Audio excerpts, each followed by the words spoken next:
Every family has highs and lows, triumphs and pain. The Haas family felt one extreme on an August night in Rio. A son racing alongside a legend, winning an Olympic gold medal. Nearly a decade earlier, the other extreme. A daughter caught in a nightmare. Darkness and terror stalked this college campus, and in their wake, a day of shock, endless sorrow, and the old, anguished, unanswerable question, why?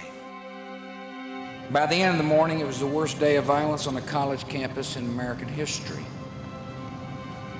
And for many of you here today, it was the worst day of your lives. I don't understand why they would do something like this. It's just utter shock how anybody could do this to anybody else. This is something that no one will ever get over. I mean, the people who died, yes, they've finished their pain, but the pain for everybody else will go on forever. I'd say it's pretty fresh. Those kind of things don't ever leave you. It was just a difficult day all the way around. It's just difficult.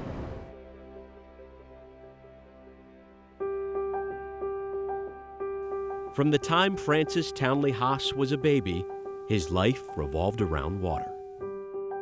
When he was 10 months old, we were at the beach and he couldn't walk, but he could crawl, and he would crawl into the waves literally crashing over him. I thought he was going to drown, and he'd look up at me laughing.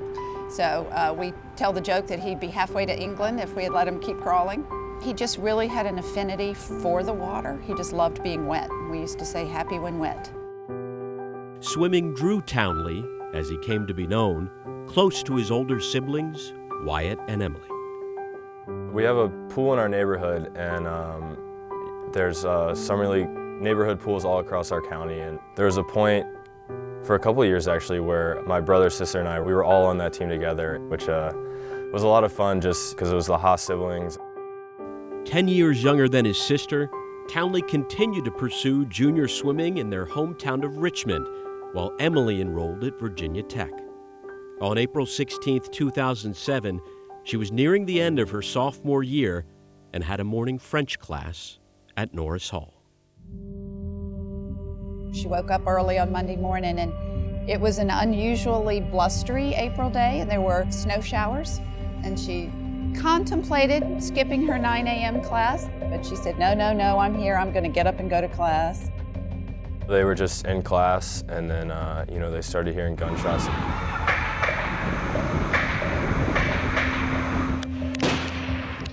The target, Norris Hall. The shooter was armed with at least 2 9mm automatic pistols. He began by chaining the outside doors, trapping everyone inside. They kind of all got down, and I think a few might have been football players or just kind of bigger guys blocked the door, which ended up not working, and he came in and just kind of started shooting. Another young man in her classroom had called 911, and he was shot. He dropped the phone, and Emily reached over and picked it up and hid it, and she kept the phone line open to the police during the entire ordeal, even through getting shot herself and through their breaking into the building and getting into her classroom. My phone rang, and it had been ringing all morning. It was a 540 area code. So I thought, something's up. I need to answer this call, and it was Emily. I was fortunate that I got the news of the shooting from Emily herself, and she said, I've been shot. Hi, Mommy, I've been shot.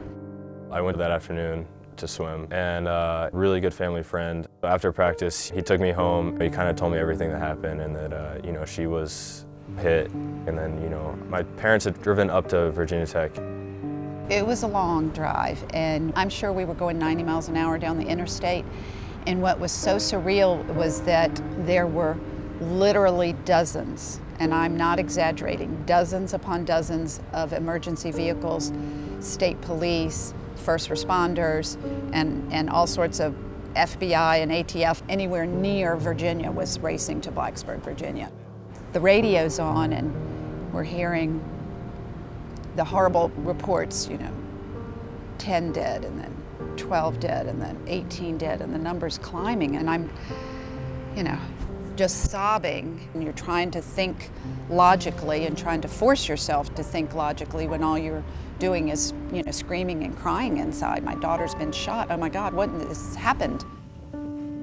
Emily Haas had been grazed by a bullet in the back of her head as part of what was, at the time, the deadliest mass shooting in United States history. 32 people were killed, 12 in Emily's classroom in Norris Hall. Haas was one of the 17 wounded. She was in a hospital bed. She was propped up and sitting up, and, she just reached for us, and we reached for her and hugged her. The bullet that grazed the back of her head, a half an inch, and life would be very different. She may or may not be with us. Scared to hear that your big sister was shot, and even though I knew she was fine, and I knew she was coming home the next day and all that, it was just it scared the crap out of me. I don't think I slept well that night until she came home. Emily decided she wanted to return to school at Virginia Tech.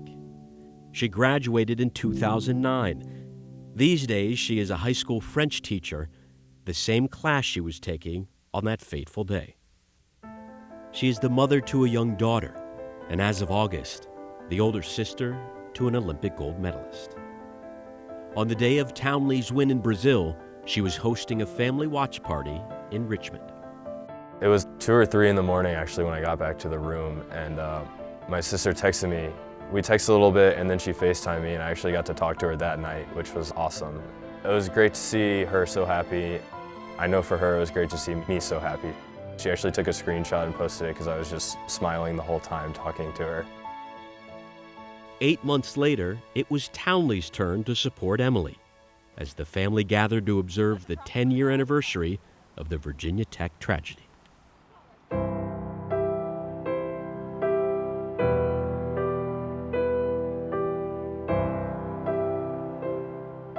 This morning's event is called the 3.2 for 32. It's a run and walk in honor of the 32 students and faculty who were killed. Remembering and honoring those who passed away, and then also just, making sure that, no one kind of forgets what happened here, and, keeping the light on the fact that what happened did happen.